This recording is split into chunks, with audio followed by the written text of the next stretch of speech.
வணக்கம். Word of the டே. இன்னைக்கு ஒரு குட்டி ஸ்டோரி. என்னன்னா, முன்னொரு காலத்தில் ஒரு இளவரசன் இருந்தாப்புல. அவர் மிகவும் திறமையானவரும் போர் பயிற்சிகளில் மிகவும் பிரசித்தி பெற்றவராக இருந்தாப்படி. ஊர் மக்கள் எல்லாரும் அவரை புகழ்ந்து பாடி அவர் புகழின் உச்சிக்கே கொண்டு போய் சேர்த்துட்டாங்க. அந்த அளவுக்கு அந்த இளவரசன் மிக திறமையானவர்.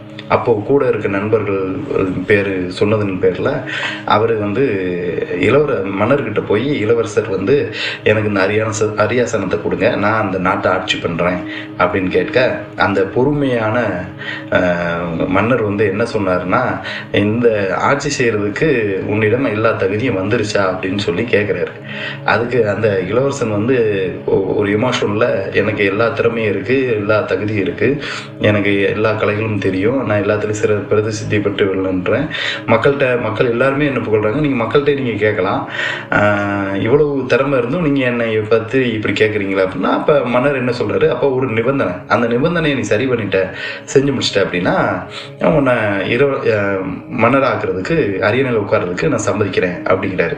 இளவரசன் அது என்ன நிபந்தனை அப்படின்னா, ஒரு சிறு குறுநில மன்னன் ஆட்சி செய்யக்கூடிய ஒரு சிறு நாடு, அந்த நாட்டை போய் நீ போரிட்டு வெற்றி கொண்டு வா, நீ உனக்கு தகுதி இருக்குங்கிறத நான் அக்செப்ட் பண்ணிக்கிறேன் அப்படிங்கிறாப்புல.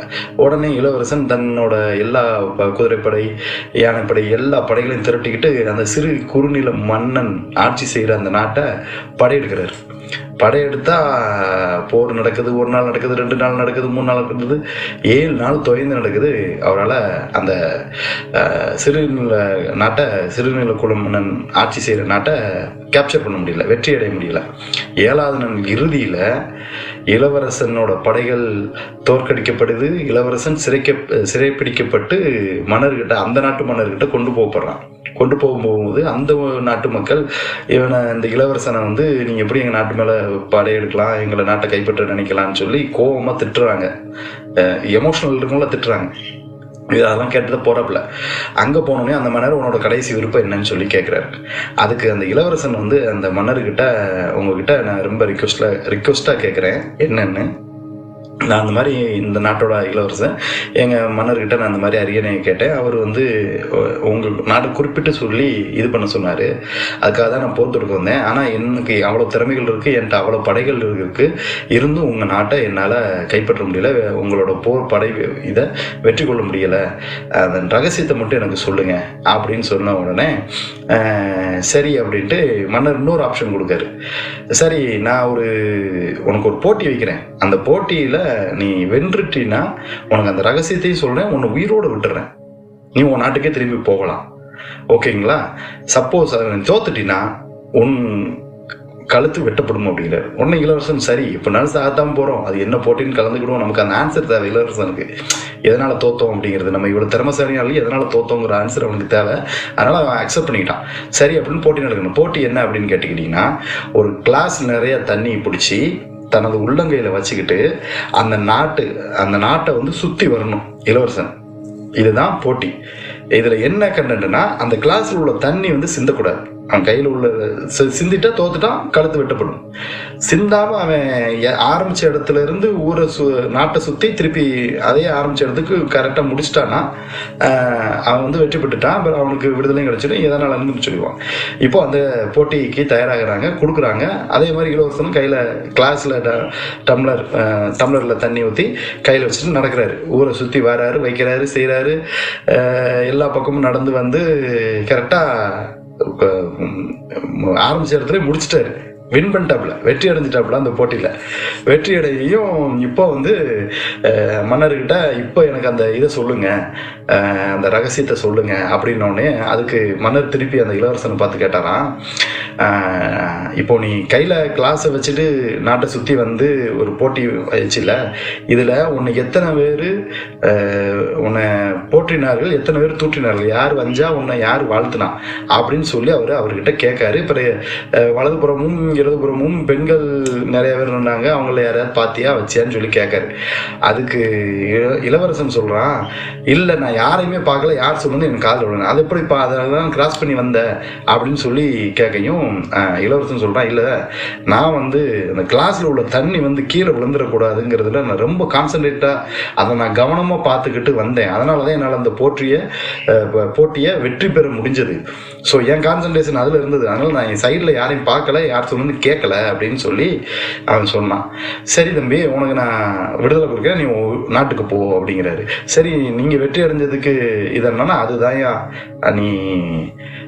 அதுதான் அந்த போட்டி, உன்னோட கேள்விக்கு உண்டான பதில் அதில் தான் இருக்கு.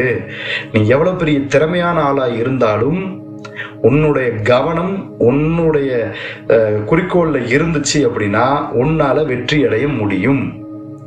சரியா?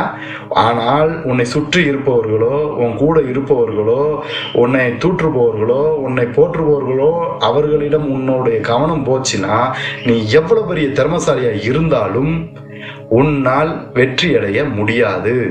இதுதான் அந்த வெற்றியின் ரகசியம் அப்படின்னு சொல்லி அந்த இளவரசனுக்கு சொல்லி அனுப்புனாராம். இளவரசனும் ரொம்ப அக்செப்ட் பண்ணிட்டு, ஓ நம்ம வந்து திறமை இருக்கு, நம்ம கிட்ட உழைப்பு இருக்கு, நம்ம கிட்ட பவர் இருக்கு, 4 பேர் நம்மள பெரிய ஆளுன்னு சொல்லிட்டாங்க அப்படிங்கிறதுனால நம்ம பெர்ஃபெக்டான ஆளுன்னு நாமே நினைச்சுக்கிட்டோம். பட் அதுல இல்லை, நம்மளோட கவனமும் நம்மளோட திறமையும் ஒரே நம்ம குறிக்கோள்ல இருந்துச்சுன்னா மட்டும்தான் நம்ம வெற்றி அடைய முடியும் அப்படிங்கிறத தெரிஞ்சுக்கிட்டு திரும்பி அவங்க நாட்டுக்கு போய் அந்த மன்னர்கிட்ட போய் மிகவும் பணிவா, நான் அந்த மாதிரி போனேன், வெற்றி அடையல, ஆனா ஒரு விஷயத்த நான் தெரிஞ்சுக்கிட்டேன், இது என் வாழ்க்கைக்கு ரொம்ப உதவும்னு நான் நினைக்கிறேன், எனக்கு எப்போ அந்த தகுதி வருதுன்னு நீங்கள் நினைக்கிறீங்களோ அப்போ நீங்கள் எனக்கு இந்த அரியாசனத்தை கொடுங்கன்னு சொல்லி அந்த மன்னர்கிட்ட போய் இந்த இளவரசன் சொன்னானா. அப்போ அந்த மன்னர், நாளைக்கே உனக்கு முடிசூட்டப்படும் அப்படின்னாராம். இப்போ எனக்கு என்ன தகுதி வந்துருச்சுன்னு உடனே கொடுக்குறீங்க, நான் போட்டியில் தோத்துட்டு தான் நான் வந்திருக்கேன். கிடையாது, உனக்கு எப்போ உனக்கு திறமைகள், உனக்கு உழைப்பு, உனக்கு எல்லாம் இருந்தாலும் உன்கிட்ட எப்போ அந்த பணிவு அப்படிங்கிற ஒரு விஷயமும், நீ கற்றுக்கின்ற ஒரு விஷயம், உன்னுடைய குறிக்கோளில் வந்து நீ எவ்வளோ கவனம் அப்படிங்கிறதையும், தகுதி, பணிவு பிளஸ் கவனம், இந்த 2 இருக்குதோ அப்ப உனக்கு எல்லாமே உன்னை தேடி வரும். அது நாடா இருந்தாலும் சரி, பதவியா இருந்தாலும் சரி, பொண்ணா இருந்தாலும் சரி, பொருளா இருந்தாலும் சரி, எதுனாலும் உன்னை தேடி வரும் அப்படின்னு சொல்லி அவனுக்கு இளவரசருக்கு மன்னர் வந்து முடிசூட்டி மிகப்பெரிய அரசனாக்குனாராம். இதுதான் ஸ்டோரி, பார்த்துக்கோங்க. இது எதுக்காக நான் சொல்றேன்னா, நம்ம நிறைய பேர் வேலை பார்க்குற இடங்கள்ல நான் திறமசாலியா இருக்கிறேன், நான் ரொம்ப உழைக்கிறேன், நான் எல்லாம் நேர்மையா இருக்கிறேன், கரெக்டா இருக்கிறேன் அப்படின்னு நம்ம நினைக்கிறோம். ஆனா நம்ம நிறைய இடங்கள்ல மட்டத்தட்டப்படுற விடுறது உண்டு. அப்போ வந்து எனக்கு என்ன தகுதி இல்லை அப்படின்னு சொல்லி நமக்குள்ளே ஒரு கொஸ்டின் வரும். ஒன்றும் இல்லைங்க, ஒரு சிம்பிள் மேட்டர் தான். உங்கள்கிட்ட இருக்கிற திறமைகள் சந்தோஷம், உழைப்பு ரொம்ப ரொம்ப சந்தோஷம், சரிங்களா? ஆனால் இந்த திறமையும் உழைப்பும் மட்டும் இருந்தா போதாது, மிக மிக முக்கியம் கவனம். நம்மளோட வேலையில கவனம் வச்சு அதை செஞ்சோம்னா நமக்கு தேவையானது நம்மளை தேடி வரும். 2வது பணிவு. நம்ம எவ்வளவு பெரிய திறமசாலி, எவ்வளவு பெரிய உழைப்பாளி, எவ்வளவு பெரிய சக்சஸ் பண்ணியிருந்தாலும் நம்ம கிட்ட பணிவுன்னு ஒண்ணு இருந்துச்சு அப்படின்னா நம்மளை தேடி எல்லாம் நம்மளை தேடி வரும்.